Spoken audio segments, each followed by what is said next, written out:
Hey, it's Dale Jr., and we're back again in the Dirty Mo Media studio for another episode of Dirty Air this Tuesday, brought to you by Tire Pros, and we're going to cover everything that happened at Indianapolis.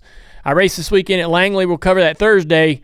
Right now, we need to talk about what happened at the Brickyard. Let's get started. Media. Hey, everybody, it's Dale Jr. back again in the Dirty Mo Media studio, and here with Andrew and Dalton and Tim's and everybody.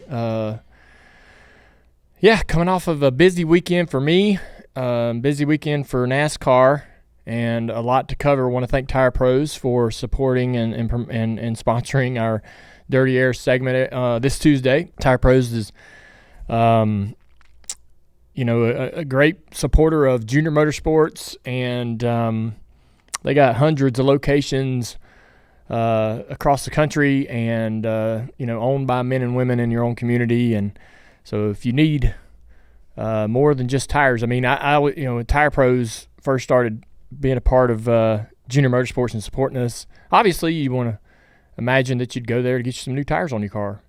But they do everything else, anything, all service. So that's something that really surprised me about them. But having visited a Tire Pros locally, they can accomplish about anything you need for your car. So make sure, if you want to support your community and the people working in it and owning businesses in it, you'll take it to Tire Pros.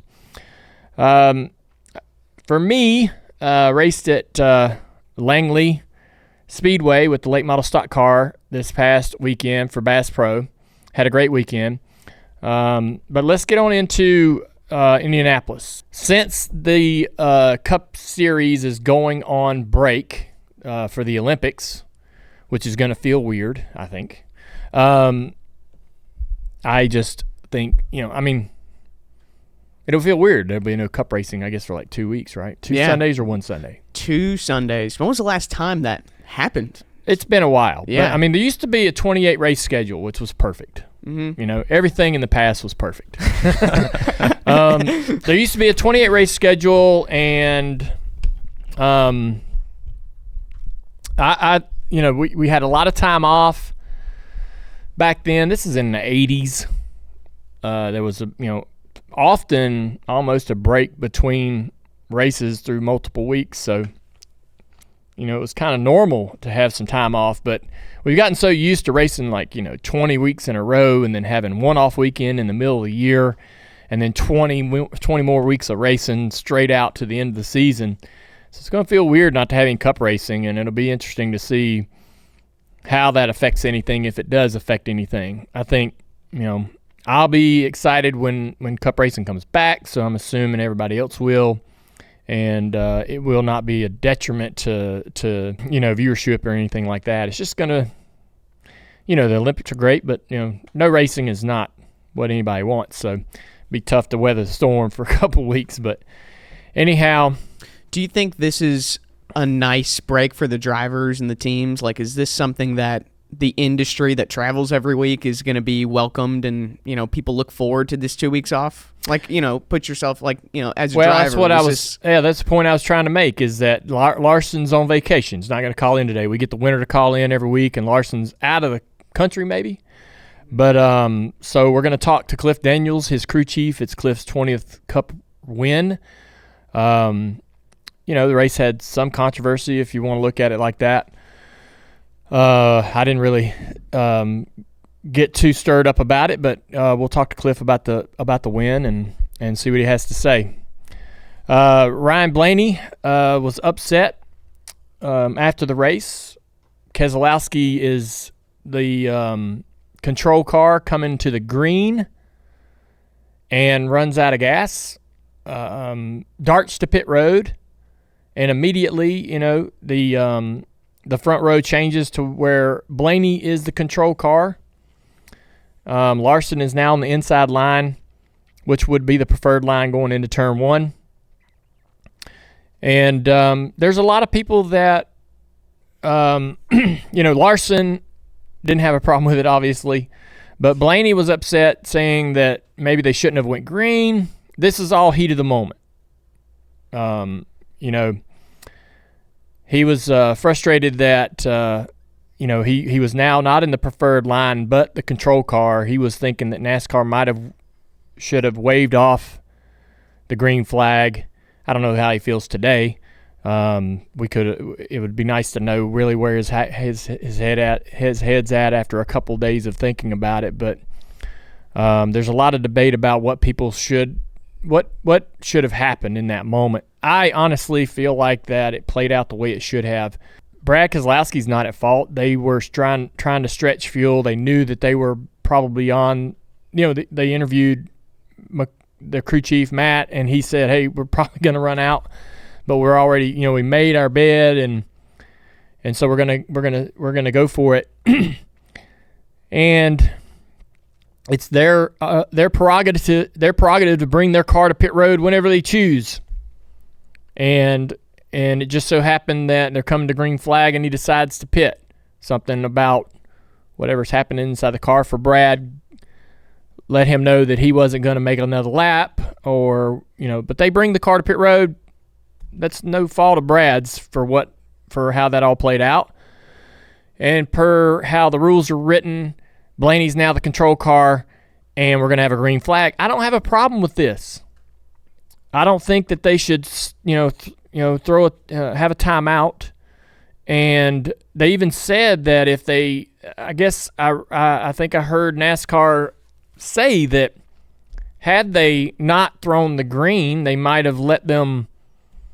If they had sort of waved off the green, they still wouldn't have allowed them to re-choose. So it wouldn't have made any difference, other than it would have allowed a moment for Blaney to regroup and replan his strategy for the restart now as the control car, and Larson would have had maybe a moment to think about not being the control car, because I don't know if Larson truly knew in the moment who the control car is. And so we can ask Cliff what he thinks Larson might have thought in the moment. Because, listen, let me tell you something. I'm going to admit this. I do not know every freaking rule in the rule book. Maybe Steve Letarte does, but there's a few people in the garage that would claim they know every rule. But I promise you could test every driver, and they're going to fail some rules. You get in a car and you race to the front and you try to win the race. You don't need to know every freaking rule. And this is such an obscure thing that I don't expect all the drivers to immediately be aware of what happens next. And you got a football field to the restart zone, maybe less, to have all this figured out and understand what's happening.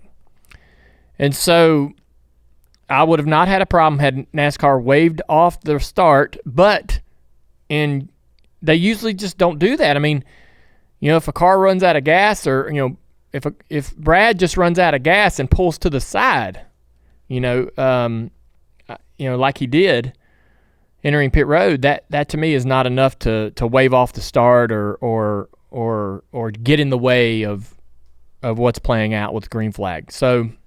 Yes. Yeah, and to answer your question, Larson said after the race, in regards to knowing the rules, he said, "I came to the restart zone. I'm sure Ryan and I were both confused on who was the control car." So, right. And he even went on to say it was a bit confusing. So he definitely did not know what was going on. And there's a lot of debate about him jumping the start, and so if he doesn't know who the control car is, maybe Ryan doesn't even know that. Now Ryan, over the radio before the race is over, he seems to understand that he was a control car. Mm-hmm. But in that very moment, did he realize that? Yeah. I don't know that, but anyhow, the restart happens. Larson may have jumped it a little bit or gotten the gas, had a little bit of an advantage. Blaney side drafted him as hard as he could to try to draw back even and maybe get a little bit ahead, but still he's in the wrong lane going into turn one. And I think if anything, that was probably the most frustrating part for Blaney, is he's now the leader of the control car, but he can't be in the lane that he would prefer. But that is, I don't have a problem with that because of how the rules are written and the way that works. When a car pulls out of line, whether it's the lead car, the 5th place car, or the 9th place car, the line moves forward and we move on. And so, unless they want to change the rules, I'm not upset about how all that went down. There were some drivers that were radioactive, including Blaney, who I feel like always gets upset during a race. He's always a sweetheart. What are your thoughts on him saying, and this is, I think, in the heat of the moment, he said, quote, "It's over. I'm on the top. I ain't going to win from the top. Gave it to Golden Boy, son of a..." It just heated the moment. Blaney is super... I used to say, or I used to say on the broadcast that he has a short fuse. That's not necessarily exactly true.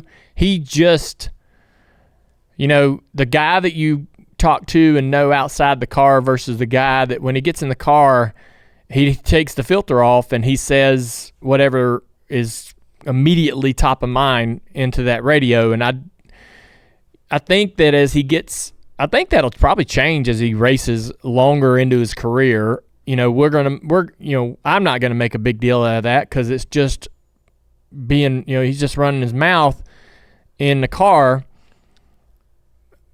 and I don't believe that I don't believe that he even cares that much about it. I mean, he's mad in the moment, and he just says whatever he thinks. But I think over time, the more that the media picks up on these things that he says, the less he'll do it. And to me, that's just, you'd have to understand that go out and sit in your car in the driveway and for 3.5 hours without the air conditioner on in 130-degree temperature heat and have something annoy you, and how are you going to react? That's all this is. I mean, I do the same thing, and you think that you're only talking to the person on the other end, which is your crew chief, but you're not thinking about all of the other people with scanners and all of the public with connections, TV. Yeah, you're not thinking about that. You're not thinking about it. You don't care about it. You're mad. You want to tell somebody. You got a team on the other end of the line that's going to back you, and so you're like, man, I'm going to say what I think. Tell my boys about it. And, you don't really care about who else is listening till you do, right? You get older, and then you start maybe dialing that back a little bit. I'm not worried about all that. I mean, Larson had a little fun with it on social media. I don't think there's any problem or any rift between these two guys. Every week there's a different golden boy.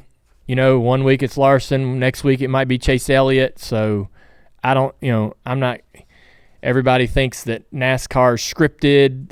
Not everybody, just, there's, when things like this happen, there's like this little conspiracy groundswell. theories. Oh, and I've been in the middle of that years ago. It's annoying, but it's BS. There's no conspiracy and no group of people involved in NASCAR's, there's nobody sitting around a desk in an office in the building at NASCAR going, all right, let's plan this next race out and try to get Golden Boy the win. Listen, it's Indy. It's the oval. It's a big deal to win there. Ryan Blaney, racing for his team owner, has done everything perfectly to put himself in position to win this race. Could he have held off Larson? I don't know. Larson was coming pretty quickly. I think Larson wins the race, and think the race, as soon as Larson gets the lead, I think the race is over. So, which leads to, we want to go back to a couple other things that happened. But Ryan Preece gets spun out by Chase Elliott, unintentional. Preece runs out of gas coming off turn 2. I was wondering how that all went down because I was so ready to blame Preece for all of this nonsense. Yeah, you texted like, we need to give Preece some for this. Well, we gave Cindric a hard time for creating all that fiasco at Nashville. It's only fair that we sort of make sure Preece is the suspect here that we have to question. I think Kyle Busch was the caution that led to this, though. Yeah. So if we're pointing fingers, okay, I think it's Kyle Busch. Really? I think he dove in too hard coming into 3 and washed up into Denny. Like, and then he sent us into overtime. Okay. He makes the list. All right. Well, he had a great run going. He did. Right? Yeah. Until like the very freaking end. It's like vintage Kyle Busch. And then all of a sudden it was just modern day Yeah. Kyle Busch. Yeah.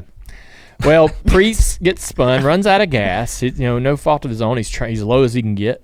Chase has got to go, right? So Chase is seeing cars go by on the outside, thinking, "What the hell's wrong with Priest here?"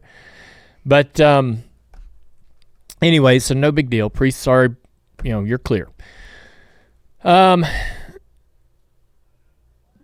He spins out. I think he hits the wall. He's got flat tires. He's off out of the way, but then he tries to right his car and gets it out there toward the racing surface and onto the apron and so forth. But he's in the way now, and he's spinning his tires. So as I watched it live,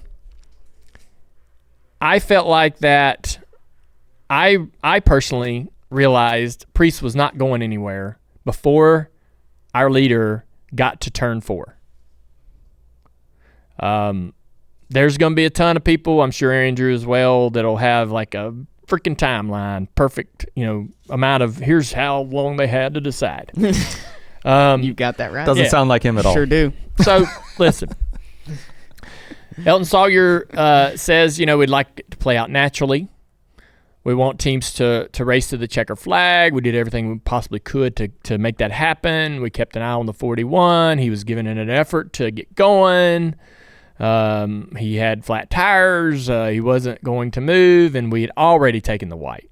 That, to me, is a great explanation, but the only problem with that is I felt like I knew he wasn't going to be able to move before they got to turn 4. Yeah, me too. Right? And I think a lot of people feel that way. This, I think, this isn't like an intentional goof by NASCAR. This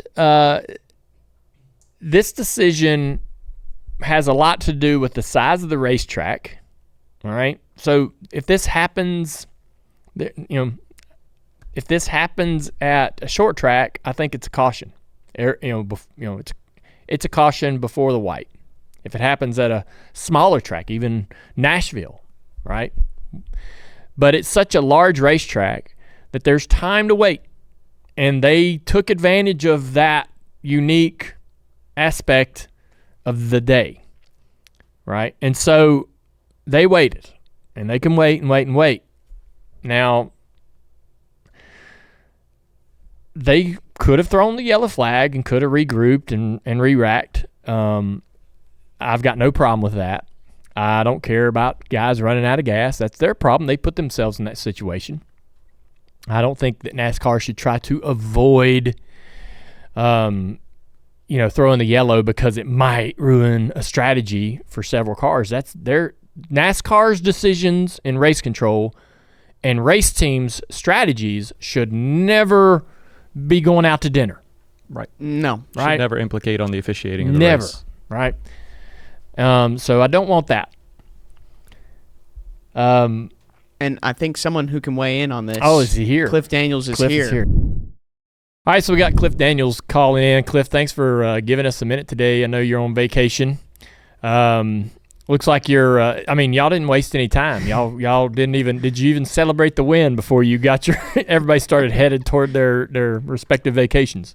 So the way that we celebrated the win was kissing the bricks on the front straightaway with Mr. H and Gordon after the race, and so we get done with that. Media Center get through tech, and they told us that the pilots were going to time out, so we couldn't even really hang around the track for that long. Had to jump on the plane and get out, and landed at home, of course, late Sunday night, and my wife and I got this house for us and our kids for this week, so. Monday morning was a complete disaster trying to get everybody ready to head out of the house and come here. So to answer your question, no, we didn't waste much time, and still trying to figure out how to celebrate the win, not being at the racetrack.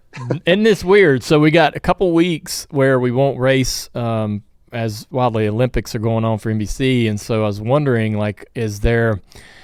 how will you best utilize that time so that your team hits the ground running when y'all get back to the racetrack? Yeah, so what we've done really well as a company is identify how to kind of structure the workflow for the road crew guys, being off for some of this time, and what it's going to look like when they come back. How does the shop flow need to be? So we're kind of hitting it heavy this first week of giving folks the time off, which we could do because over the last, I'd say, month and a half, 2 months, we built our schedule forward. So a lot of our cars are in really good shape. Like the Richmond cars are actually in fantastic shape right now, which is great. So our company is actually going to be closed Wednesday, Thursday, and Friday of this week. Full shutdown, no emails allowed, which is awesome that, we've structured ourselves that way. And, big thanks to Mr. H for approving that. And part of the reason we could do that is our cars are in good shape. The second week, we'll have a little bit of, shop flow going to try to help keep us ahead. And then when we come back for the week of Richmond, it's going to be game on. So getting on to the race, do you choose behind Brad Keselowski for any other reason other than being on that inside line? I mean, do you understand that Brad's obviously short on fuel? His own crew chief had stated that they were not going to make it. I would be hesitant to line up behind this car, not knowing how he might fire off. So what was that conversation and thought process like for you guys? Well, you're right, and we knew how big of a risk that it was going to be, and at the same time, kind of thinking through the scenarios, we tried not to, confuse ourselves too much with this conversation. But we knew if Brad ran out, coming to the restart zone or whatever, NASCAR does have the rule that you can't pass before the start-finish line unless the guy in front of you has trouble. So kind of our best shot to have a chance at the win, knowing where we were lining up, was going to be behind Brad. And if Brad's car didn't run out of fuel, then hopefully we push Brad past the 12 into turn one. And now, we get to race it out with Brad for the win, kind of hoping and knowing that they were going to be tight on fuel. I don't think anybody expected it to go quite the way that it did. And certainly a big kind of free window of opportunity opened up for us. I think Kyle was back and forth in his mind at the time of which car to pick behind, but knowing how dominant the bottom lane was there, I knew why he chose what he did. Yeah.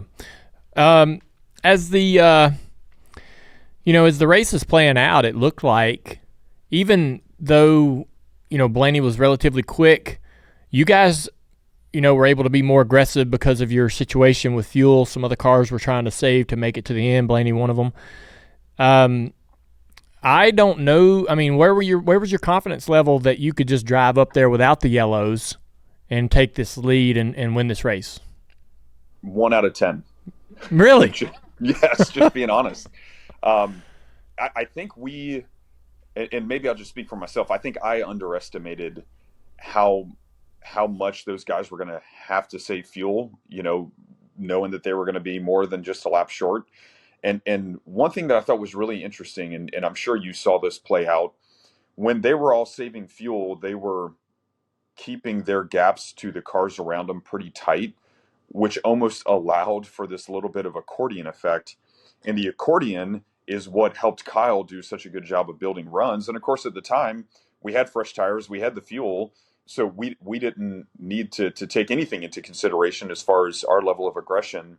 And so when guys that were saving fuel were blocking us like they should, in doing that, they were actually further tightening the gaps, to the cars around them, which would create more of an accordion. And it just kept giving us a window, like Kyle described it, to kind of throw some bombs on entry and get spotters to call out the spot for us. So that was really interesting to me. And we had to make a couple adjustments to our car leading up to that point so that it could turn good enough in traffic. The next gen car, typically the aero effects of it gets really tight in traffic. So I was glad we had a good enough adjustment in the car that Kyle could really kind of arc out and turn to build a run. And it was pretty wild to see the way he got through there so quick. How did you guys prepare to run the oval, having run the road course there for so many years and not having much experience with the next gen on this track? I mean, what is the thought process leading up to the race? What are some of the notes or some other tracks that you might be pulling information from that compare to the corners there at Indy? Pocono maybe being one of them, but how do you feel like you guys obviously prepared really well, but how do you feel like the race went off? Do we continue to race the oval? Is that where we need to be? Was it a great experience for y'all? It really was, and even from the start, there was a test that Blake and Alex and the 48 team did roughly a year ago that I think was the first Goodyear tire test. Then there was another test a couple months ago that the 11, the 8, and I think the 38, were at, and we had a decent window into the world of, what the tire was going to look like, what lap times and pace and fall off were going to look like, all big question marks, of course. And so to your point, you know this from all your years of cup racing, that there's a lot that you can take over and compare between Pocono and Indy. Not everything, but there's a lot. And it was really helpful for us to have all 4 of our cars pretty competitive at Pocono. And actually the 9 was really good at Pocono, and they could pass really well. A few things they had in their car that we thought helped them, have a little more turn in traffic. So our company kind of banded around our recent Pocono experience, and I was really impressed. Nowadays, there's so much that happens from the driver in the loop simulator side of things and from the sim side of things. I was really impressed with our groups back at the shop of just getting the balance of our cars close. It was a different tire than Pocono. This tire that we ran at Indy had thicker tread gauge. It was a softer right side compound. Man, that's just a lot of variables to take into play. And as a longtime racer myself, and you can of course relate to this. You kind of have questions when so much is driven from sim of what is reality going to show us. What is the track going to look like when it takes rubber? When the pace picks up, as the track cleans off, and then naturally the track will take rubber and then get slower. Those are big questions to answer. And it was nice to unload with our balance being really close in practice. And then we could just kind of tune on our cars from there. We didn't have to make any big wholesale changes, and that kind of set us up for the weekend. Well, you did a great job. Congratulations on the win. A win at Indy is just unlike any other. The opportunity to kiss the bricks and to have that trophy in your resume is a special thing. You've built a hell of a resume already, 20 Cup wins as a crew chief, and you're just getting started. I mean, relatively young in the game, and building a hell of a potential Hall of Fame career, bud. So congratulations. Good luck the rest of the way. Enjoy your vacation. We'll be excited when racing returns.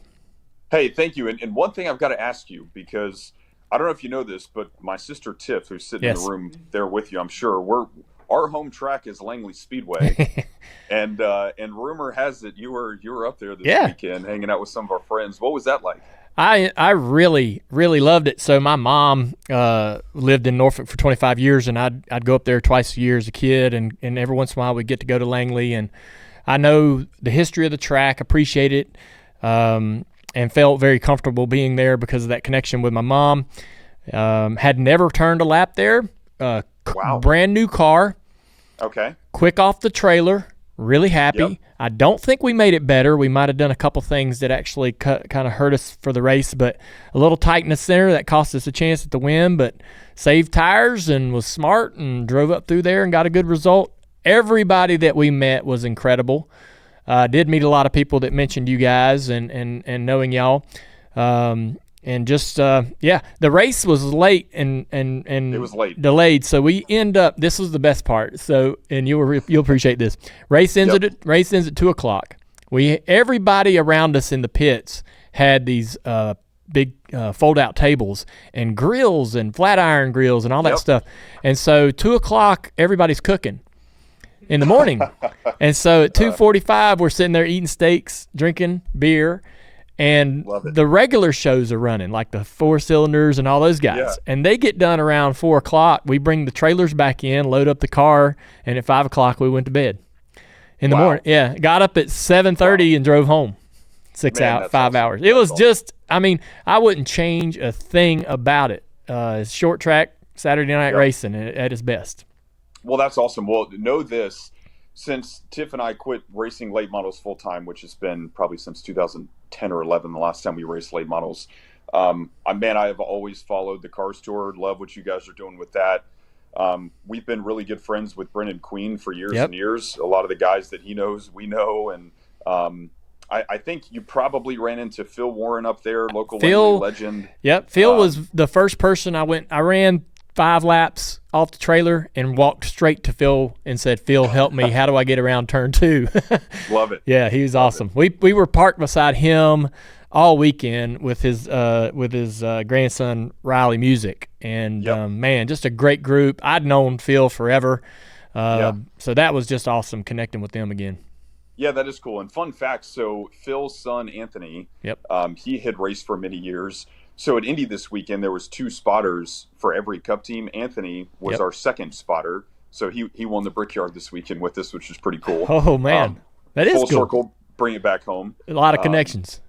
So that was cool to see. And I wanted to ask about your Langley experience. It's been a while since we've been there, but I tried to follow the coverage, and when I knew the race was going to start after midnight, I had to go to bed, but I woke up the next morning and checked you guys out, so that was cool. Yep, Flo's got some highlights up for anybody that wants to see them, and we had a blast. Beautiful facility. They work really hard. The government was there, a lot of government officials there to support the track, so they're doing really good work up there, going strong. Yeah, they are, and don't understate what you guys are doing for short track racing and for late model racing. Like I said, Tiff and I raced at all those short tracks for years and years and years, and to see the strength of what you guys are doing with the Cars Tour and just bringing back the excitement at some of these local places, Langley and Caraway and South Boston and all these places, man, it's amazing to see, and it's a lot of fun. When we're at a Cup race where normally I can't always follow along great, now I just pull Flo up on my phone and I get to watch what you guys are doing. So appreciate that. It's really cool. You bet, man. Yeah, we're riding a wave. It's got a lot of momentum right now, man. So we appreciate it. Yeah. Thank you. Enjoy your vacation, bud. Tell the family we said hey, and we appreciate them sharing you with us this morning, and we'll see you at the racetrack. Awesome, man. Will do. Summer is finally here, and when I'm thinking of summer plans, it's hanging out by the pool, barbecuing on the grill, and best of all, sports. For NASCAR racing to baseball games, there's nothing like kicking back and catching a game with some buddies or the family. And FanDuel helps me keep up with the latest action in the sports world. All I have to do is open the app and make up any of the bets I'm in the mood for. And this summer, FanDuel is hooking up all customers with a boost or a bonus daily. That's right, every day. There's something for everyone all summer long. So head over to FanDuel.com/Dale and start making the most of your summer. FanDuel, the official sports betting partner of Major League Baseball. 21 plus and present in North Carolina. Opt-in required. Wager requirements apply. Bonuses awarded as non-withdrawable bonus bets or profit boost tokens. Restrictions apply, including bonus expiration. See terms and conditions at FanDuel.com/sportsbook. Gambling problem? Call 877-718-5543 or visit morethanagame.nc.gov. Riley Music. That's a pretty sweet name, isn't that? Yeah, Riley's a great kid. We'll talk about, I think we're going to do a little bit of, talking about the Langley experience on Thursday. Yeah, GJG Reloaded. For the Reloaded. Yep. But back to the Indianapolis conversation.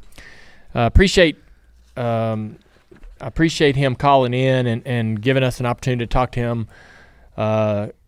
Cliff has done such a great job, kind of building that team up around Larson. I mean, he's been at it for a while, but he's learning and he's applying, and he's really one of the fun crew chiefs to listen to because of how direct he is. Mm-hmm. When one of the things that's kind of surprised me is, maybe this is nothing, maybe it's something, but when I was driving, the driver, when I was racing, the driver had a lot of power in the conversation that happened over the radio and a lot of authority. And I think that it's sort of shifted, whereas, the drivers, the way the cars have gotten more technical, more challenging to understand, especially the new next-gen car, the drivers now kind of relinquished a lot of authority, and there's just this full trust. When you got a driver like Larson or Chase Elliott or any of these guys, really, they really have to lean on that crew chief to kind of know everything going on outside of driving that car or steering the car. And so a guy like Cliff has to be able to step up to the plate wielding that kind of authority and power, and he does a great job. You can hear him over the radio. He's very stern. He'll tell Kyle exactly what he needs him to do. And there's a handful of of crew chiefs that I've had the chance to listen to over the last couple of years, that the tone of the conversation has so changed between driver and crew chief since the years I was driving race cars. But anyhow, we appreciate him giving us some time today, and going back to where I was talking about that restart. I don't know what they. I'm not going to ask Cliff what they should have done. He won the race. He probably thinks that like in terms of the caution or the the caution coming out. Yeah. I'm sorry. The restart. Keselowski. Yeah. The restart. Right. He's gonna. I'm not going to ask Cliff because Cliff won the race. One thing that I do not like to do, sometimes you have to, but I don't think it was necessary in this situation, is when you bring the guy on that won, ask him about the controversial ending. Isn't it, you know what I mean? Because he's going to give you the, hey, man, congratulations they made for the right winning call. The Brickyard 400. Now, do you think it was a fair deal? What's he going to say? Yeah, right? He's going to be like, bullshit. Well, it's also a really asinine thing to do, is to sit there and go, you think that was right how it ended? He's the winner. So we'll handle it. We'll handle it without him. I did not have a problem with how all that played out for the restart. Mm-hmm. Okay. Right? I don't either. I mean, what else are you going to do? I don't think they wave it off. I don't see NASCAR's not a wave the caution off kind of group. No. Can you remember the last time they waved off a yellow?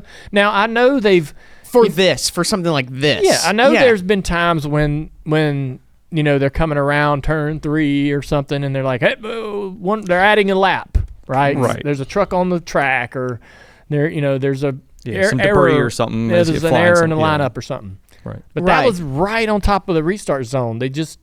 I think if you waved it off, you could also have the potential of an accordion effect or some mistake happening by a driver not getting that information and having some damage created by some contact midfield. It's so easy on that long straightaway as the rest of the field in the back's anticipating the start for an accordion and a stack up. And so I think I personally, if I'm in the booth in that moment, I would fear that and say, let's just let this happen.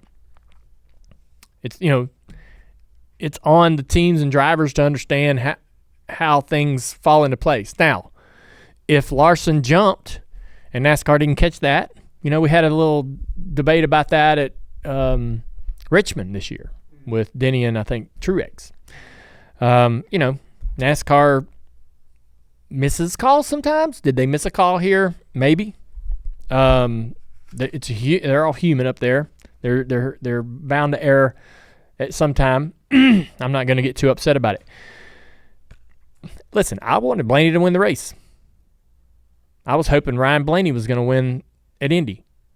So I'm not sitting here. I got some buddies of mine giving me saying I'm a Hendrick fanboy and want Larson to win the race or any Hendrick car, right? Golden boy. I was sitting there, with 10 to go, hoping Ryan Blaney was going to win him a Brickyard 400. So, but it didn't work out. Now, there were a couple things, though, that if I wanted to criticize NASCAR, there was a couple of penalties, and I think Brad and Chase Elliott received these penalties. So when you exit pit road, you're on the runoff lane. It's this little strip of asphalt that's separated from the racetrack, but right in between turns 1 and 2, it's connected to the racing surface. And a lot of drivers swing out, crossing a couple white lines to get a good angle of attack on this runoff, this exit lane through turn 2 so that they can accelerate down the back straightaway. And so this is a really common move. Very common. And some drivers are more aggressive than others in terms of how far they swing out, but it's never been a topic of conversation.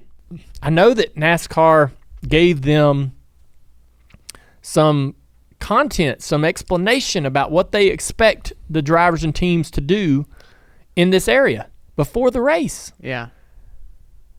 And it really says pretty much what what we all knew. You can swing out. You can come out. You can kind of come offline and get out there a little bit close to the racetrack. It did not designate any specific line or anything that you couldn't cross. It just said the white line. Yeah, I can read you what it says. Two white lines. Yeah, it says exiting pit road. You may swing wide beyond the white line on acceleration lane between turns 1 and 2. Stay off the racing surface. Okay. So then Chase's big contention is like, well, what's the racing surface? Because there's 2 white lines. Like, which white line? Define the racing which white line in there. Yeah. I guess, I've seen so many cars go where they went. Where Chase did. Yeah. Larson thought he was going to get penalized. And because he was following Chase and was like, oh, he stayed a little bit closer inside, but he was like, oh, if Chase got penalized, I am too. Yeah. And then he was like, oh, I guess even I'm on right. DBC, Ty Dillon was right behind TJ's car, the 6, and Ty Dillon was Brett's car, and they basically did the exact same thing. The 6 got penalized, Ty Dillon didn't. So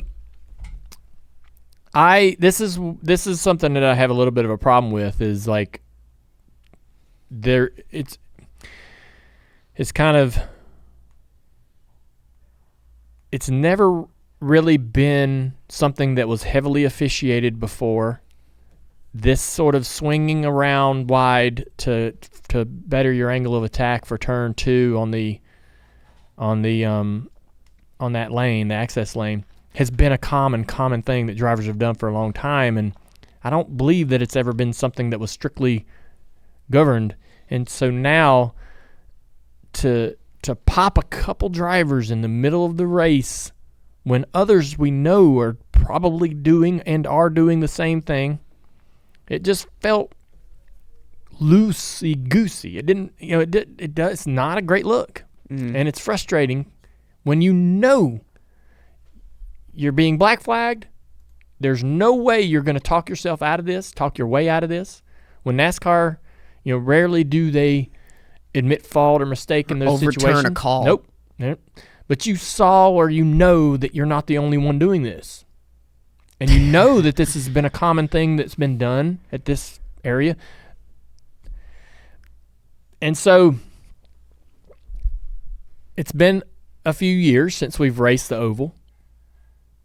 A little bit of maybe some turnover up in the booth, some different opinions about how things go or should go on the racetrack, some different perceptions, and that's the challenge. Is like that's the frustration. I think is this is not consistent. I don't know. I mean, it is what it is. It's over and done.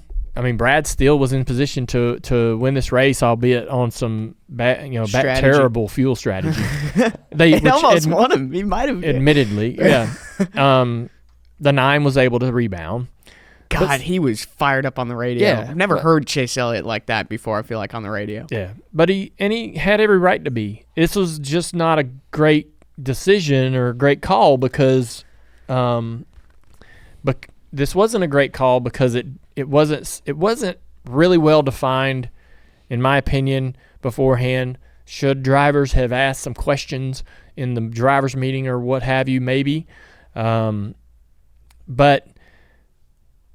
they all felt like that they were doing what they've always done and had done for decades at this racetrack. Jeff Gluck tweeted a video of the last Brickyard, and it's Joey Logano doing the exact same thing that Chase did, and I don't think there was a penalty. Yeah. Well, he said it was being enforced this year. Yeah, so right, he's like, this will be enforced today. Yeah. But the verbiage isn't extremely clear. I feel like this was avoidable. This was avoidable. You could say, do not cross a line if you want to keep people off the track. Right. In my opinion, if we have, say there's a dozen cars that are doing it, you can't bust 2 guys and not the other. It's got to be group. Everyone or nobody. You've got to start. What I believe, I don't know if this is effective or not. Maybe this is why. Maybe it's not effective, and that's why NASCAR doesn't do it this way. But I believe you got to warn the drivers. Oh, so don't penalize the first time. Like, hey, NASCAR's the 6 warning. and the 9 should have gotten a warning and said specifically that last white line is the one we do not want you to cross, so stop. Next one will be a penalty. if I'm in the car, I feel like that's fair. Because then that'll at least be relayed to other teams of like, hey, NASCAR just gave Everybody the 9 a hears warning. that. Do not do this Yes. because they Yes. just made it clear. Yes. What Maybe maybe there were some warnings. what But penalties deserve warnings and what penalties deserve like? You want to go through the whole rule book? I'm not What do you saying the mean? whole rule book, but like I'm just saying Agenda like A, yeah. if What kind of question is that? I'm just saying is like if NASCAR does that, are there certain instances where it's like, well, I would have loved a warning? Like, does that open the floodgates of like No, because they never. No, because if you're not, I guess. Do you think that their direction before the race and the pamphlet or the sheet was clear? I mean, looking at the video, no, it wasn't very clear. Not the especially video. rule book. Did Even they the rule show? book, even Did the they rule. put it? Did they give out this sheet and the video? I think that they showed drivers a video in the Bob Pockers tweeted Yeah. a video of what they showed drivers, and even that I think it cut off before it even showed you where the problem spot was. And then Dalton read the rule book. It's like, okay, that's a little vague. Which white line? What's the racing surface? Well, but Yeah. then you hear Denny, and Denny was like, I knew exactly where to go. Like yesterday on his Yeah. spot, he's like, I had no issues knowing where I needed to be, and I had no problems. Yeah. But then I just don't understand how there's this much discrepancy. So if it's me and I'm NASCAR, which I'm not, but I would be like, no one's crossing the line. Yeah. No one. That's Maybe Denny paid attention it. better. Right, yeah, Maybe. yeah. I don't- Maybe I don't some know. of the other guys were like, this has never been a. This Yeah. is A problem. they are listening. They're watching. They're in the drivers' meeting when this is being discussed. But they're like, they have 20 years of how they've done it Right. in their brain. They know how. and they're like, yeah. Of course, they don't want us going out into the groove, right? Of course, they don't want us going out onto the racetrack. I don't feel like where I've been going is on the racetrack, and I feel like that's been perfectly fine. I don't know. I just feel like that they could have been. It wasn't necessary, I don't believe, to penalize those guys. I don't think it was a big advantage that they gained. I think you could have told them, hey, man, stop that. Next one's a penalty. That's what I would have done. I think that's fair. Yeah. I know we were talking about the caution call before Cliff called in, but like, what's your official like? What did NASCAR make the right call of not throwing the yellow until they took the white? I think that the race was over. That doesn't answer the question. Yeah. What is that? I don't care. I didn't. So this was there is no right answer to this. What's your opinion? I didn't care. You didn't care. Nope. When it happened, didn't care. I thought it was a big deal. I know. My phone lit up. I'm in the middle, I'm in a bunch of text messages, group text messages with industry people, buddies that are just race fans. Everybody that I talked to was up in arms. This is awful. I'm never watching again. Oh, yeah. Really? Very upset. Not gonna watch. Angry. This ruined the sport This for is them. why I hate this. Arr. I wasn't that And- extreme. Wait, there were many people very, very angry about this, Okay. right? You had multiple things going on at the same time that were building this ramp of frustration, right? The race went off network TV or went off NBC because of some breaking news, right? It goes to who knows where. USA. It's not that hard to find. These Hey. people are just ridiculous. I mean, it's No. unbelievable. Hey, let me be honest with you. I'm sitting there watching the freaking race. All right? I turn and look away for 5 seconds and the race is gone and I didn't hear where the hell it went. Could you have taken a guess? Yes, I did. Okay. Good. All right? So I took a guess and my second guess was right. What was your first? But I mean, if you go to the guide, it's not like, hey, the race is here now. yeah, you had to It click doesn't Law and say. Order. The guide is telling you some other And so, there are people that are like, way, the race is gone entirely. And, so it was just not. Definitely was an ideal situation. Ideal. Absolutely not ideal situation. All right. But it all got shaken out fine. Everybody ended up fine in the race, I think. See, that didn't matter to you, No. right? Not even a minute. It was just a bit annoying. I'll give you that. All right. And so then all of the things that happened in the race happened. So now you're already ticked a little bit about the dang network moving the race. And then you're going to get mad about how you thought the race should have happened differently. But I'm sitting there finally. I'm panicking trying to get to the right channel because I know the race. It's the end of the freaking race. I won't miss anything. It's happening right and left, right? Even under caution. And so I get over there and I'm watching it happen and I see Priest and I'm like, damn, they ought to throw the yellow here. And they didn't. And I was like, it's over anyways. Oh, man, a caution would have changed everything. I feel like people were close on fuel. There's another restart. The 5 That's a big was deal. not. The 5 didn't have a fuel problem. He was going to win that race. Did you see the launch that everybody was getting with the next gen in the 5 gears? Denny and all those guys that were control car on the inside were like free and clear before the flag stand. No real battles going down into turn 1. And so, I mean, I'm thinking in my mind, the 5's the fastest car out there. He's won the race. If we have another restart, he's just going to jump in the lead, go into turn 1 and drive. They've talked all day long how they couldn't pass. The 9 gets, the penalty and, oh, well, we're screwed. Can't pass the car. Better figure something out. I can't pass them out here.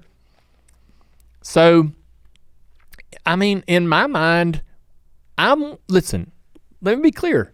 As I'm watching it, I'm like, wow, I kind of can't believe they're not throwing a yellow because they had enough time, in my mind, 30 seconds to realize that the 41 wasn't going to move. And so as they cross the white, my thoughts then are they're going to have to throw the yellow. They won't race to the checkered. The 41's there. They're going to have to throw a yellow. A yellow flag is coming because they're coming closer and closer to turn 2 where there's a car on the racetrack. But the yellow comes out. My phone lights up with all my buddies and even friends in the industry going, that was atrocious. How the hell that happened? Why did they let it happen that way? I didn't have that reaction. I was surprised. I was surprised that I was on this other side. My friends are like, I was like, man, I didn't really care. I mean, I could have taken a caution or no. Race is over. I'm fine with that either way. So you're fine with it because you think Larson would have won regardless, caution wouldn't have changed anything. I didn't think... But okay, yeah, go ahead. I didn't think a caution would change anything, and I didn't think I was going to see anything extraordinary if a caution comes out, and I had already had enough. From a safety, I don't know. From a safety call, Safety? does that surprise you at all? Like the caution, They were still even flying as they came by Priest. I mean, they threw the caution in the middle 1 and 2. They're still going 150 miles an hour down the back straightaway. I mean, they're slowing down, but that's still fast. I don't know. I think it's all right. Yeah. Nothing jumped off the page. I'm sorry. Nothing about this pissed me off. I usually am pretty pissed off when things are... Even just the consistency Andrew, fact. Nothing about... I didn't care. I'm just trying to get in your head here. Hear me out. Okay, if we all knew, which we all did, that they were going to have to throw a caution at some point, why not throw it as soon as you know it's going to be a caution? Yeah. Why wait until he gets even close to the finish line? It's not like we were close on daylight or weather was coming in. I hear you. I hear you already changed the damn channel. It doesn't. TV's obviously not mattering at this point. Right, exactly. I hesitate to say this because I don't know. I don't want it to be interpreted the wrong way. But man, I'd had enough. I was pushing back from the table. I had ate plenty of Brickyard. Yeah, Brickyard 400. I was fine. I was like, all right, race is over, man. I'm good. Moving on. Even from a calling things consistently. Was the race good? Meh.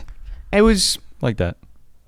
Don't what? Was the race good? It was. But how many races? Okay. How many races have we had where the race sucked, but the ending could have been really good? The Brickyard. Listen, man. The Brickyard, Indianapolis is an insanely cool historic racetrack.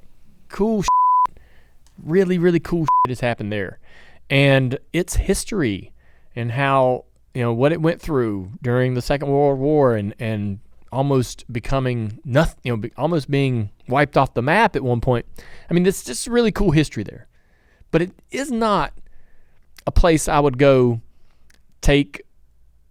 It isn't that great of a racetrack for stock cars. I don't know how else to say it, because I do not want to insult the racetrack or anything about its legacy, but it's a one groove track. There'll never be an outside groove there, because it's 90-degree turns, and the best way through those turns is in the bottom groove. And it's always going to be only about the prestige of the event and the location and the track itself. And so the actual racing product isn't as exciting to me as it might have been somewhere else. If we were racing at another racetrack, I may be on your side with this. If it was Michigan. Yeah. I'd be like, oh man, another restart. I want more racing. But I did not want more racing at the end of that race. Now you're sounding inconsistent here with the... I am. I feel like I'm saying the same this whole time I've been in this room. Well, track to track, right? Because it's like, listen, one track different than the other. So how NASCAR officiates it doesn't... I'm not a freaking official. I'm watching on my couch at home with my own opinion. And this is it. If I was at another race, I would have probably been like, oh man, why didn't they throw the yellow? But I didn't want... I'll give you that. I mean, I do agree with that, because to me, the best part of the whole race was watching Larson come through the field and trying to challenge for, like, I was bummed that the finish was taken that we could have had of the strategies lining up, and Keselowski's going to run out of gas, and Blaney might not make it, but Larson's flying. So I'm with you. I was like, for me, entertainment be damned. I just want to see if that's a caution, no matter if it's with 2 to go or on lap 5, call the same thing. I have a list of cautions that were called. I want to get to that list. That is a great argument, and I'll stand by that argument. Like, if that's a caution on lap 2, it should be a caution on lap, the last lap of the race. A caution is a caution. Yeah. No matter the moment. We can agree on that. I can agree on that. I'm not saying that how it played out is how it should have played out. I'm not saying that. If they throw the yellow, great. They didn't throw the yellow, fine. I didn't care, because I had enough of that race. Okay. All right. I think it's incredible to win there. I think it's a hell of a thing to have on your resume. Indy is freaking amazing. But something about the race product just doesn't check all my boxes. And so I wasn't sitting there going, man, damn it, I got robbed. I just was like, whatever, it's over. Now, if we go to another track where I really love the racing product, of course I want more racing. I don't know how else to say it, and it's flawed. My opinion is flawed. It's just my opinion. I'm not gonna hide. I'm not gonna run. I'm not gonna bull you. My opinion is probably likely flawed and inconsistent. Fine, but I will agree that if that's a yellow on lap 2, which it is. Probably before the leader gets through turn 4. Right. It's a yellow every time. Yeah, I mean, I think I got what I wanted out of this. That. This has happened multiple times. I mean, Nashville coming to the white, Cindric spins, doesn't hit a wall, immediate caution. In the OT at Nashville, OT number 2, Joey's coming to the white. I mean, coming off of turn 4, Josh Berry spins, hits the wall, caution comes out immediately. And he keeps rolling, too. Yeah, keeps rolling. Kansas, Kyle Busch spins coming off turn 2, doesn't hit anyone, gets going, immediate caution with 4 laps to go. Richmond, Kyle Busch taps the wall, keeps rolling, caution immediately. Booth didn't even know why it was a caution at Richmond. Not a right front or a brake issue. Maybe that's why the caution. But Priest can't move, hits the wall. They're going to be going 150 miles an hour past him. Nothing. We're just gonna wait. We're just gonna wait until Kyle Larson hits the. And I have my own conspiracy theories on it, but about Golden Boy. I don't want to call him Golden Boy because I don't think that's fair. He raced his ass off. He got to the front. Cliff Daniels had a hell of a strategy, but it's going to be hard to convince me that if any other car's leading that race, they don't. Really? Oh yeah. If Daniel Suarez is leading that race, they throw the caution. Bullshit, man. Are you kidding me? Yeah. Yes, it all worked out too perfectly. It's at Indy.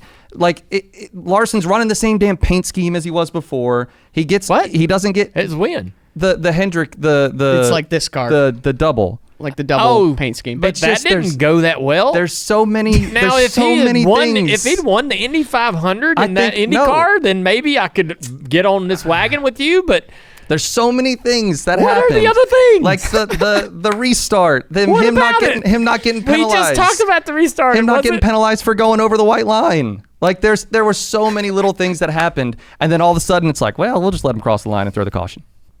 I don't take anything away from Larson. He raced his ass off. Yeah. He's the best driver to hold a steering wheel right now. But I would be hard pressed if AJ Allmendinger was leading that race. I think they throw that caution. Yeah, they would have thrown it for AJ. I'm just saying. But not Daniel Suarez. Okay, maybe not. Okay, Suarez is a bad example. No. But yeah, if I don't know, if Kaz Grala's leading that race, There, that throwing caution that gets- yellow. like, that's what I'm saying. Oh, yeah. Like tell me I'm wrong. Tell me I'm wrong. You're right. You're right. I would put, I don't know. so much fun to watch. Okay. You get what I'm saying? I would say, all right, caution or no caution. Name a driver. This is fun. Ross Chastain, No caution. no caution. Chris Buescher, No caution. Christopher Bell, No caution. Denny Hamlin, No caution. Chase Elliott. No caution. Really? That's the only other one. Keep going. Bubba, No caution. Tyler Reddick, Maybe a caution. Blaney. No caution. Joe Logano, No caution. Austin Cindric. I'm sorry. Let me say that again without laughing. Austin Cindric. Oh, my God. Kyle Busch. I don't know, man. He needs a win. Yeah. NASCAR needs This a game isn't as fun as I thought it was. SVG. Oh, no way they're throwing it. Yeah. SVG wins. So they would throw the caution. No, they throw the checker to lap early. They'd be All of waving a the- sudden- Whoops. Whoops, I got the wrong flag out. All of a sudden, Well, it's a timed race. Yeah. Yes. Time has expired. Oh my As god. soon as he takes the lead, we're in the middle of green flag pit stops. That's all I'm Checker. saying. And all I'm saying really is that I think there was a bit of hesitation in the booth, knowing that Larson's out front and his beautiful special little paint scheme about the double and all this and all the waiver and the controversy and all that crap. I think there was 8 seconds of hesitation for them to go, we'll just call it. Yeah. Well, I think the booth has got a lot of criticism. You know, and particularly over the past probably 2 or 3 years, there's been some moments, you know. So, you know, maybe that's something to keep an eye on.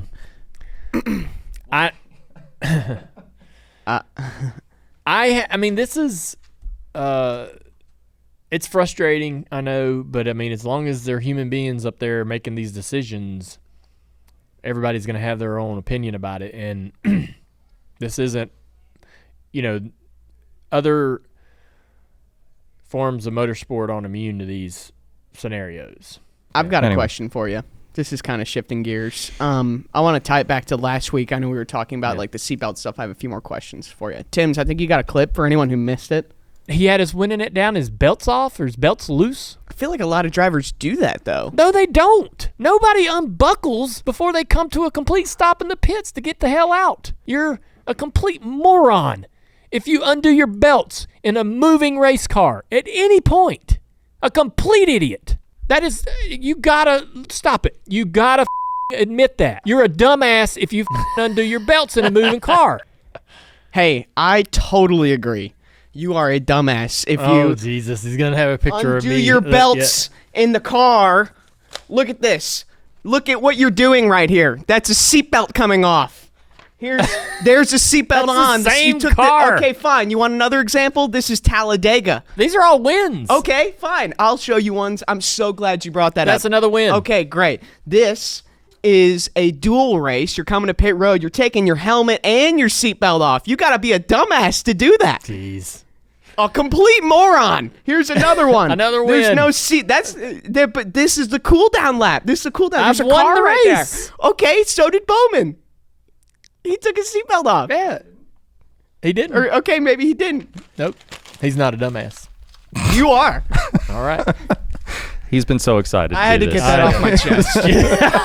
It's been all week. It's been, look at this picture. Look at this. Unbelievable. Look at him. Yep. Seatbelt my ass. I'm the only car on the track in that moment. There's a few other examples. Yeah. This here, you're not. You're coming to pit road. This is after a duel. You didn't. You might have won this, but Yeah. still. I'm done celebrated, hung out on the front straightaway. You're going all straight the other to pit cars road. are in the garage. No, you're going straight to pit road. All right. Listen, we can all be a dumbass All or right. a moron every I've once in been a a while. dumbass plenty of times in my life. To be a dumbass in this moment affects me none. That's it. I just needed. I'm glad that you was feel for me. That's another I feel a T-shirt. lot better.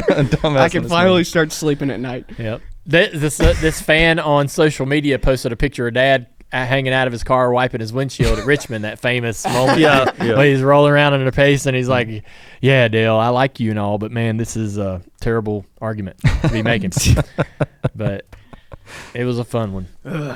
It was fun. We had fun with that. That's it. All right, so Should we go to Ash Jr.? yeah. All righty. I'm unsubscribing from some emails. Oh, Don't do it from us. Subscribe to us. Yeah, if you're subscribe to live Dirty- right now. Subscribe to us on YouTube. Yeah. you just how many missed emails do you have just because of the unsubscribed? What do you mean? Like, I have 7,184 unread emails, and all of them are just like things I have to unsubscribe from still.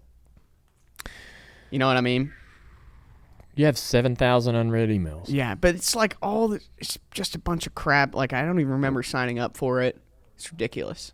Sick and tired of it. Okay. That's it. That's it. Um, This is really entertaining for the folks at home. hell, do y'all? I mean, what do y'all think about somebody who has 7,000 unread emails? That's crazy.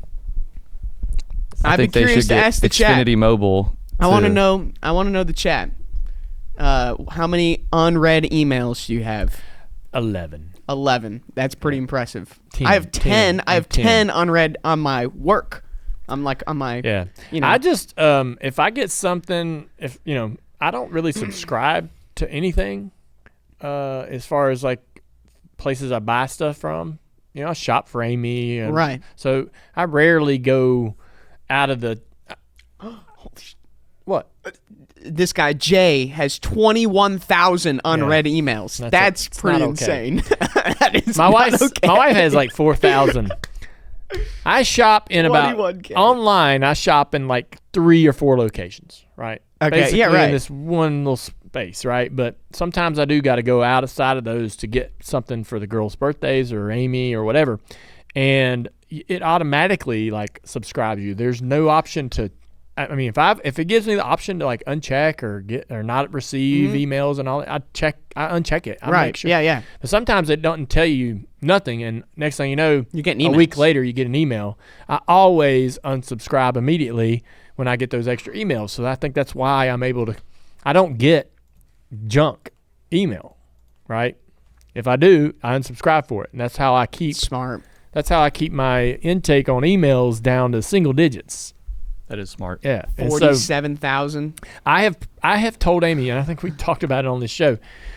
I feel like I've talked about everything on the show. I've told her, I'm like, give me your phone. I'll go through there and unsubscribe from all this stuff, so you don't have to keep getting these You'll emails. do it. But she doesn't. She wants them. She's like, there's good deals in there, and I don't want to unsubscribe. I'm like, but you're not even reading them. So, anyhow. It's like virtual hoarding, almost. Yeah. But what if I need this coupon from Can I- 1998? Can I hire you to unsubscribe from my 7,000? Yeah. That'd be awesome. Yeah. Unsubscribing from emails is like kind of like building a Lego set. It's just, Brick by brick. Yeah.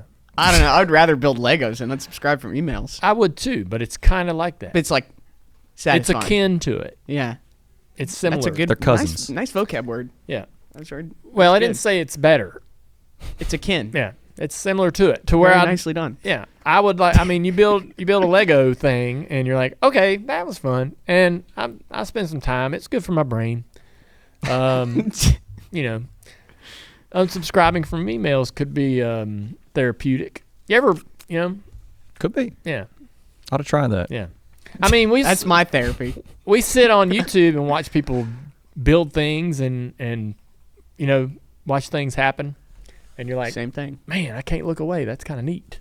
But in the end, what do you have? Nothing. Nothing. Yeah. Less emails. I might start doing that. There might be a market for that. Just recording myself unsubscribing from emails and putting it on YouTube. I don't know that would be something. Dalton, you're our social media guy? That was your idea? Yeah, I got this great idea, guys. I'm just saying. It's going to get so many likes and engagement. Kidding me? I'm just saying there's a lot of things we do that are really pointless.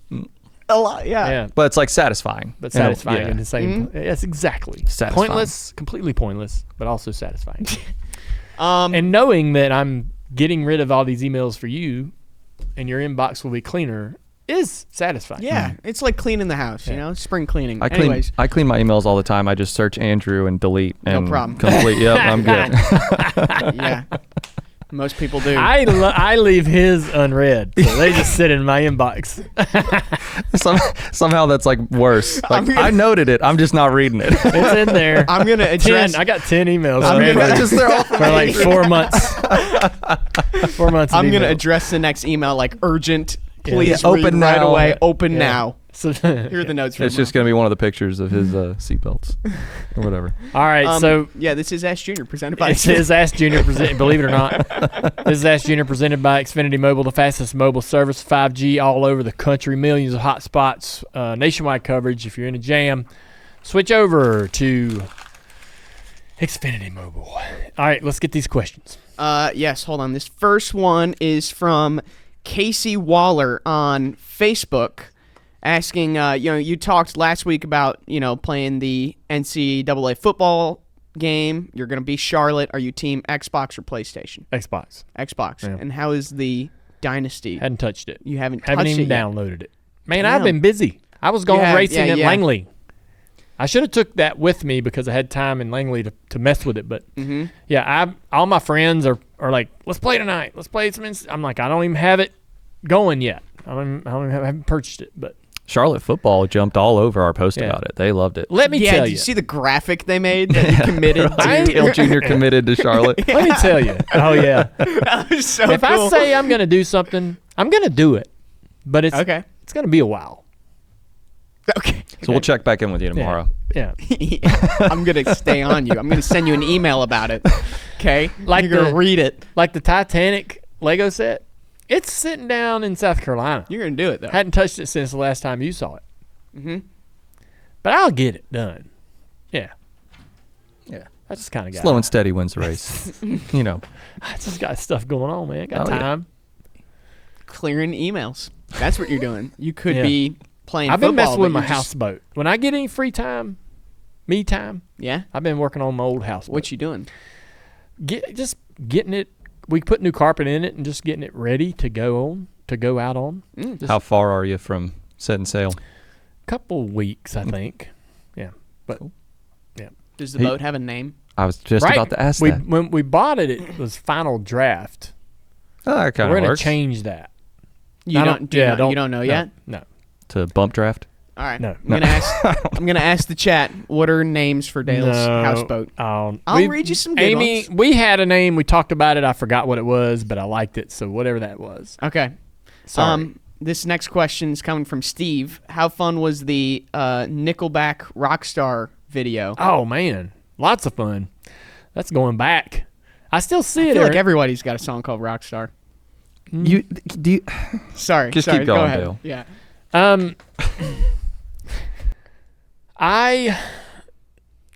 Those were the days. That was that was peak Budweiser, number 8.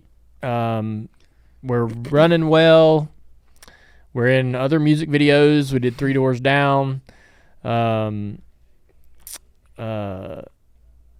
So I mean, we were having a lot of fun, and that they were big back then, and the list of other people that were in that video, like to be not when we did 3 Doors Down, it was me and Stuart.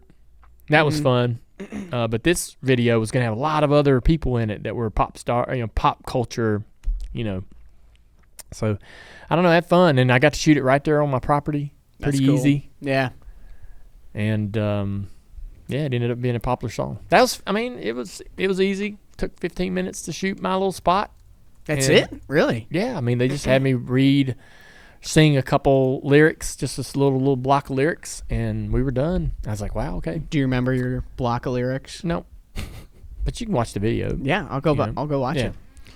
There's a lot of stats about Nickelback that are surprising. They're like the 6th highest grossing touring musical act of all time. They got a documentary or something on Netflix. I watched part of it. I haven't finished it yet, but I started watching it because I was like, oh well, I'll see what their story is. You might have made a cameo in there for like a half a second. Got it. I've got one boat name from the YouTube chat. People are sending them in. These are good, but this one's I think my favorite from VTEC, and it's Sail Earnhardt Jr. Yeah, right. That's terrible. I'm sorry, that is bad. All right, we got time for one more question here. This one's coming from Danny. Mm-hmm. And, I feel like you get asked all these different questions. Danny just wants to know, how'd you pick the glasses that you're wearing? They're Spies. I mean, I got a Spy deal. And so that's the... Dale, how'd you pick the shirt you're wearing? So you just go in your... Hey, sometimes the question's like, hey, what's your film wallpaper? We talked for 20 minutes. Maybe you got a good story. I picked this shirt because we're going to run Florence later this year. I'm going to run Florence in like a month and a half or so. All right, I got another question. I'm driving the Sundrop car, so that's why I'm wearing my Sundrop colors today. I just felt like it. Spy. I've been with Spy sunglasses for a long time. And, I mean, you remember back when wraparounds were the ticket? Yeah. Now they're not the ticket anymore. They're coming back. Are they? Oh, yeah. God, people are finding like old Oakleys and stuff like that. Well, and, yeah. I mean, but it's just those big wraparounds. Yeah. So, I don't know. I've always wore Spy, and Spy makes a frame for, these type of glasses, and I like to be loyal because they've been great to me, and so, yeah. They look good. All right. Nice. That was a good question. I can ask one more question. You want one more question? Yeah, let's go for one more. Chris from the YouTube chat, do you have any, what's the next project car you're looking to do? Oh, man. I mean, I don't want any more. You've got too many? Yeah. Already on your plate? I'm not looking for projects. Projects just sort of find you. And if it was up to me, if it was up to me, I'd sell all my cars and just have one vehicle. And I like to just simplify as much as possible, but sometimes you don't get to choose the cars choose you. And so, one day you might wake up and somebody's got an old car that your grandfather owned or your dad raced or whatever, and you're like, all right, here we go. We're gonna get this and fix it. And so that's just kind of how it happens. I'm in the middle of restoring an old late model stock car that I raced. It's sitting in the back of the shop over here, and it's not really got a lot. There's not a lot going on with it right now. The teams are real busy, and so the guys were helping me with the body and so forth. But there's not much going on there. Thinking about moving it over to my late model shop where those guys might be able to tune on it a little bit. But that'll eventually get done at some point. I've got a Nova wagon, 66 Nova wagon I'm pretty excited about. Church boys have been messing with that, wiring it for me and getting it plumbed so it'll run. I did a little work on it. The shop here did a little work on it, and the church boys guys, they work on Novas. They've been working on it pretty hard for me for a couple months. And I think that's it. I'm always kind of messing with my other stuff, my other cars and things. Like we took the camper and the truck to Langley, and when it comes back, I washed it with Kenny, he's my retired bus driver. Washed that thing, put it away, put it back in the shop, and put the slides out and get all the the sheets and everything ready for washed, and got the sheets washed and the towels washed and all that back in there and ready for the next trip. I think Florence, when we raced the late model car down there for the Cars Tour. Nice. Yeah. Good stuff. All right, it's time for Dirty Modo with Alex Timms. So far, we'll talk about Indy and some of the bets that you made. some of the things that worked. And then now what are you going to do for 2 weeks with no racing? What bets worked out for you and what bets went in the tank? Well, I was sitting pretty good. Well, at the end of regulation, I guess, with Blaney sitting there at second. And then I had Hamlin as well to win. But once Larson passed Hamlin, he was kind of out. But I thought Blaney was going to get him. He was holding off Larson. Yeah. Kyle Busch caution screwed that, and then it all went haywire from there. But I did win a Froze bet with Steve Letarte by Reddick beating Chase Elliott head-to-head. So that was a good win. There you go. The predictor went 5 for 10. Yeah, 5 for 10. That also got pretty screwed by the late race caution. Dang. Well, 5 to 10, I guess you kind of made your money back. Yeah, yes and no. Yeah. I have to do the math, but I don't think so. I think if the caution didn't come out, he probably would have won. Yeah, a lot. So right on. Yeah. So a Froze from There's this place in Charlotte called Co-op that makes some great frozes. Co-op is amazing. They have one Charleston, down too. by where we are. Yeah, it's very good food. Their tuna sandwich is 10 out of 10. Really? Oh yes. I haven't tried the food yet. I don't try. I mean, everything else is great, but the tuna, I get it every time. All right. Dude, I'll have to get that. Their food is great. I haven't had their food yet. Just the froze. Really? That's all I make it to. Yeah. Jesus, man. Oh, their food is really, really good. Yeah. Yeah. Co-op. Yeah. There's one. They got one. Maybe Nashville. I think so. Yeah. Yeah. They have pop-up tents like at all the sporting events like around here. So it's really nice. good food. It's fresh. Yeah. Yeah. Can't say enough about it. Good job. Steve had a bet with it. I'm surprised to even hear that come up today. Yeah. We eat there all the time. Really? Yeah. So with racing going away for a couple weeks, so you're gonna dive into the Olympics? Oh yeah. Dirty Modell will be going live on YouTube, on our YouTube, Dirty Modells. So subscribe and hit the notification bell so you know when we're going live. Tampa Tims and friends are gonna be watching probably the popular sports like track, swimming, beach volleyball. 3-on-3 Where will basketball. you be? We'll be physically. We'll be up in the offices, Dirty Mo, with the ticker, the TVs. We have a 4-screen right there. We'll have multiple stuff going on. What days are you doing this? We're gonna try every day. If there's a popular sport going on. Starting when? Next week. No. Next week for a whole 2 weeks. Goodness. Monday. Monday. All right. Yeah. Monday. Damn. I gotta check think what I'm in schedule is, town. but come through. Yeah, I might need to.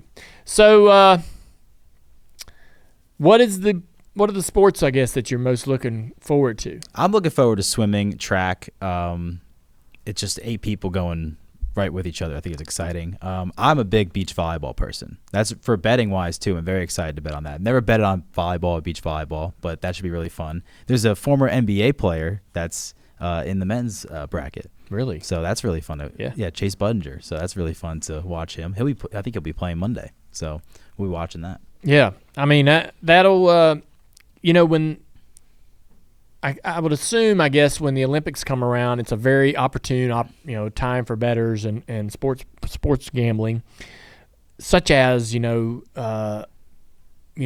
tournament styles, sports like March Madness and all that. There's some really great opportunity there if you kind of know who to follow or who to pay attention to. So I'll be interested to learn, I guess, what ends up being some of your favorite bets. We talk about Major League Baseball and some of the bets that we like to make. Yeah. Like no hit in the first inning and stuff like that. Yeah, like right? some no prop run, bets or and no stuff runs like in the that. first inning. Yeah, some stuff like that. So it'll be interesting to see what you learn in this process going through. My first Olympics, so I'm excited to see what kind of bets they offer and not just, the straight head-to-heads. Maybe there's some props, so it should be fun. I'll dive in. All right, man. And obscure. There'll be some obscure bets happening. Oh, there will. All right. Oh, there will. We'll be tuning in. I might actually come be on your little live cast. You should. If I'm going out of town during next week, but I'm not sure exactly when, so I might be able to come in on the front end Monday or something. That sounds good. All right. See you, Tims. See ya. All right, it's time for the white flag as we wrap up this Tuesday show. The teardown with Jeff Gluck and Jordan Bianchi drops Sunday night after Indy. You'll want to check in and see what their opinions were about everything that went down. They're coming off of the show, or coming right off of the race, full of emotion. And then Monday, you have actions detrimental with Denny Hamlin. And he's going to talk about his opinions around all the things that happened in the race several hours after cooling down a little bit. And then door bumper clear, those guys come in Monday morning, amped up.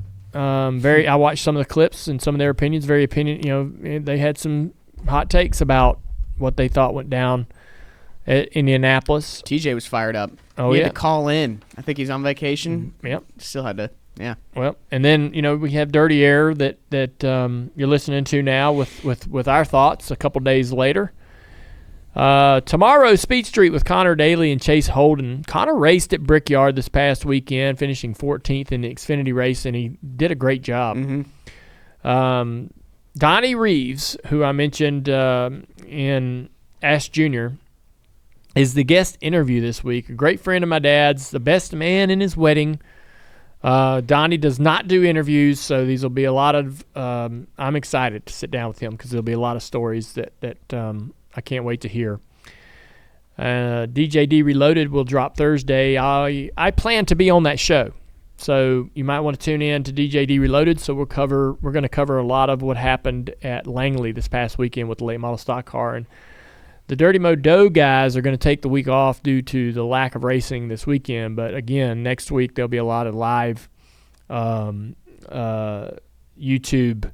opportunities and shows with Dirty Modo, and Tampa Tim's covered that earlier in the show. So the Dirty Mo Summer Games are coming as well. All right, so Andrew, Dalton, can you both tell us about what the Dirty Mo Summer Games is? Yeah, we competed in a series of events that, some crazy ones like scavenger hunt through the race car graveyard, apple bobbing, hot wings challenge, and we've got the big finale tonight, school bus racing at Charlotte Motor Speedway. So It was nuts. It's It took everything out of me. I couldn't recover for almost a day afterwards. It was a fun time. Yeah. And we just saw the trailer for it with a little bit of the clips, and it's hilarious. yeah, so stay tuned for that. It's going to be super entertaining. Obviously, with the summer games going on in Paris, we had to have our very own summer games. Absolutely. Dalton, you have a weekly social media standout. I do, yeah. Last week we talked to Ryan Blaney, and we mentioned his sponsor, Wabash, and someone commented, I think it was on Instagram, Jeff Hartz said, it's also a drink in Tamaqua, Pennsylvania. I hope I'm pronouncing that right. It's iced tea, lemonade, and vodka because it looks like the crick, the Wabash, is what he said. He said crick, literally spelled it crick. But I figured, iced tea, lemonade, vodka, we'll have a little high rock moment. We need to make a Wabash. Damn. So, all right, so we have the question of the week. Yes, and that's been a lot of fun. It's from the guy who caused all the controversy, even though it wasn't really his fault, Ryan Priest, this week. Hey, Dale, do you still play Clash of Clans? That's it. Short and sweet. It's been a long time since I played Clash of Clans. They got me. They got me for a few hundred. Fun game. I even had they sent me stickers. We were sticking those damn stickers everywhere. Hell yeah. So I had my place down in Key West back then, and man, Key West is a sticker town. You walk up and down the street, carry a pocket of stickers, and you're gonna have a good time. Because there's all the road signs, all the everything Sticker on the side of the road everything. are sticker bombed, and you go to all the bars and there's stickers everywhere, and you can add whatever it is that you want to add. And so we had a big old bag of Clash of Clans stuff that they sent to us and a bunch of stickers. So we stuck Clash of Clans stickers everywhere in Key West. And so, the little 80, the little numbers that the cup teams put on their wheels. I got a crap ton of those little 88s and stuck them all over town. And you think they're still there? Some of them probably. hey, is. if anybody sees them, if you go down there, send us a picture. Yeah. Send us a picture of one of the 88s. Yeah.